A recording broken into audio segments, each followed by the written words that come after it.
राहुल गांधी जी की क्या मजबूरी थी कि उन्होंने अपना मोबाइल फोन जमा नहीं करवाया। और वो नेता जो भ्रष्टाचार के चलते बेल पर है, ऐसा क्या था उनके मोबाइल फोन पे जो उनको अपना छिपाने की जरूरत थी? वो और अन्य नेताओं ने अपना मोबाइल फोन क्यों जमा नहीं करवाया? बार बार झूठ बोलना, विदेशी धरती का इस्तेमाल करना, विदेशी दोस्तों का, विदेशी एजेंसियों का इस्तेमाल करना, ये आदत सी बन गई है और भारत को बदनाम करने की आदत बन गई। ये नफरत राहुल गांधी जी की प्रधानमंत्री के खिलाफ तो हो सकती है, लेकिन देश को बदनाम करने की ये साजिश बार बार जो विदेशी धरती से होती है, कभी विदेशी दोस्तों के माध्यम से होती है, ये अपने आप में प्रश्न चिन्ह खड़ा करता है कि कांग्रेस का एजेंडा क्या है।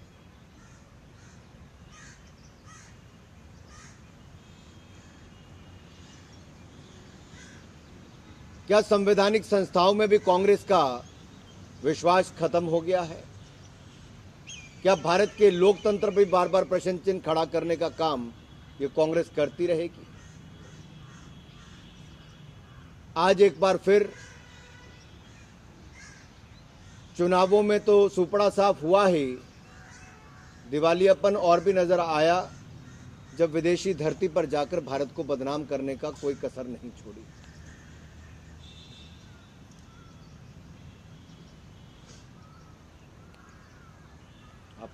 Sir, Mohit from Times Now. Sir, Rahul Gandhi also spoke about how minorities are being attacked in the country, they are under threat, but the results of Goa and Northeast have said something else because people over there, the minorities have also voted for the BJP, sir. जो महात्मा गांधी जी के सत्याग्रह के उल्लेख क्या करते हैं, आप समझ सकते हैं उनके मन में क्या चलता है। और माइनॉरिटीज का इससे बड़ा उदाहरण क्या होगा? अलग अलग राज्यों के जब जो चुनाव आए, सबका साथ, सबका विकास, सबका विश्वास, इस मूल मंत्र के साथ चलने वाले और सबके प्रयास से देश को आगे बढ़ाने वाले नरेंद्र मोदी जी के ऊपर सबने विश्वास किया है। जाति, धर्म, संप्रदाय और क्षेत्र के नाम पर कांग्रेस बांटती चली आई है। बांटो और राज करो, इस मानसिकता के साथ काम किया, उससे देश बाहर निकल चुका है। मोदी जी ने कहा है गुलामी की मानसिकता को छोड़ना है, गुलामी की मानसिकता से बाहर निकलना है। शायद राहुल गांधी जी अभी भी निकल नहीं पाए, कांग्रेस भी नहीं निकल पाई। राहुल गांधी ने यह भी कहा है कि मोदी जो है वो देश के आर्किटेक्चर को खराब कर रहे हैं, अपने विचारों को इंडिया पर थोप रहे हैं। देश के लोगों ने जो प्यार नरेंद्र मोदी जी को दिया है, 1984 के बाद 2014 में और 2019 में पूर्ण बहुमत अगर किसी व्यक्ति और किसी पार्टी को मिला है तो नरेंद्र मोदी जी के नेतृत्व में एनडीए को मिला है।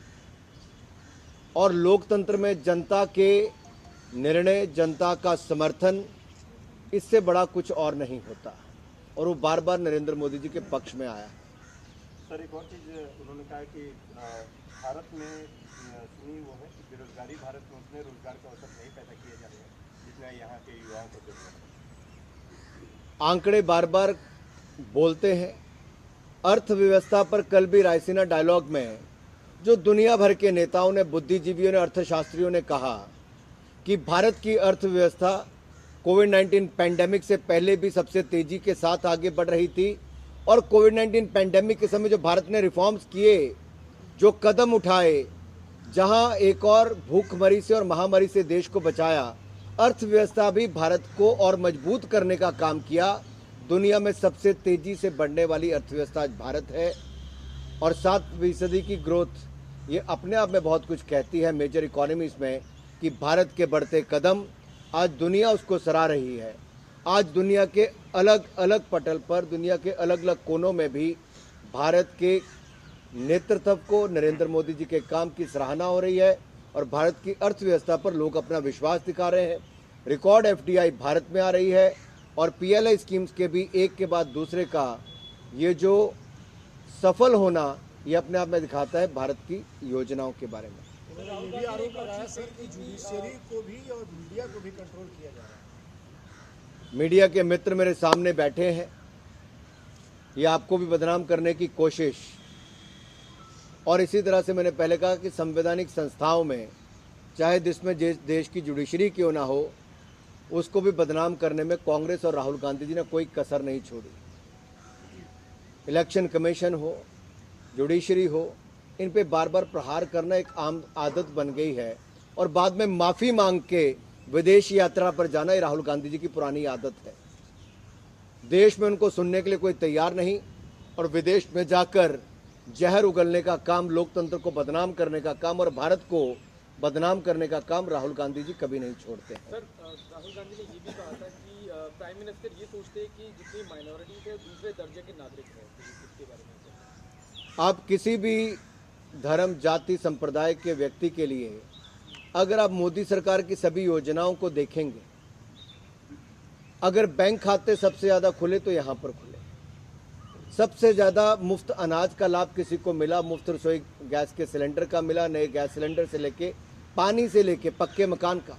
और ये छोटे मोटे नहीं साहब, जब दुनिया भर के सामने ये आंकड़े आते हैं कि 45 करोड़ बैंक खाते खोले गए, 9 करोड़ 60 लाख बहनों को रसोई गैस के सिलेंडर दिए गए, 3.5 करोड़ पक्के मकान बनाकर दिए गए, 6 करोड़ घरों को नल से जल देने का काम किया गया, 80 करोड़ लोगों को 28 महीने तक मुफ्त में राशन देने का काम मोदी सरकार ने किया, तो लोग सोचते हैं, दुनिया भर के लोग सोचते हैं कि ये संभव कैसे हो सकता है।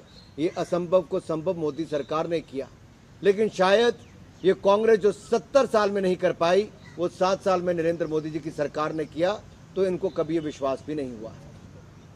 सर, ये एक पैटर्न, एक इकोसिस्टम देखते हैं सर, जो बार बार ऐसे फॉरेन सॉइल पे जाके इंडिया के खिलाफ, कॉन्स्टिट्यूशनल बॉडीज के खिलाफ बोलते हैं। और वो भी उस दिन जब इलेक्शन कमीशन ने रिजल्ट डिक्लेयर करे हैं और बीजेपी को एक बड़ी जीत मिली है, उस दिन भी बॉडीज पे सवाल उठाए जा रहे हैं डेमोक्रेसी पे। सर, जब कांग्रेस पार्टी की धुलाई और सफाई, सुपड़ा साफ हर चुनाव में हो रहा हो, गुजरात के बाद नॉर्थ ईस्ट तक जाकर, तो ये स्वाभाविक है, देश में तो उनकी स्वीकारता है नहीं।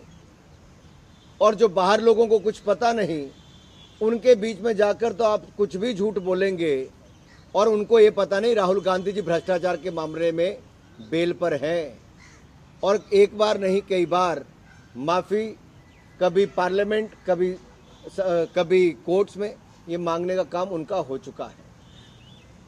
सर, एक थोड़ा सा इससे अलग सवाल है। अकबरुद्दीन ओवैसी, जो असदुद्दीन ओवैसी के भाई है, उन्होंने ये कहा है कि पहले सेक्युलरिज्म के नाम पे मुसलमानों को काटा जाता था, अब हिंदुत्व के नाम पर। तो उन्होंने ये कहा कि हमें कोई चौकीदार नहीं चाहिए, हमें एक मजबूत प्राइम मिनिस्टर चाहिए। देखिए, मजबूत प्रधानमंत्री अगर मिला, और मैं कहूँगा मजबूत के साथ साथ जो महिला, मजदूर, गरीब, वंचित, शोषित, पीड़ित, इन सब के कल्याण के बारे में सोचता है, गरीब कल्याण के बारे में, जिसके दिल में दर्द है हर भारतीय के लिए। और आज भारत की छवि, जहां ऑपरेशन गंगा चलाकर 21,000 से ज़्यादा भारतीयों को, भारतीय छात्रों को युद्ध की भूमि से, यूक्रेन से बचाकर लाना, इससे मजबूत क्या होगा। नेपाल से लेकर अफगानिस्तान, सीरिया, लीबिया से लेकर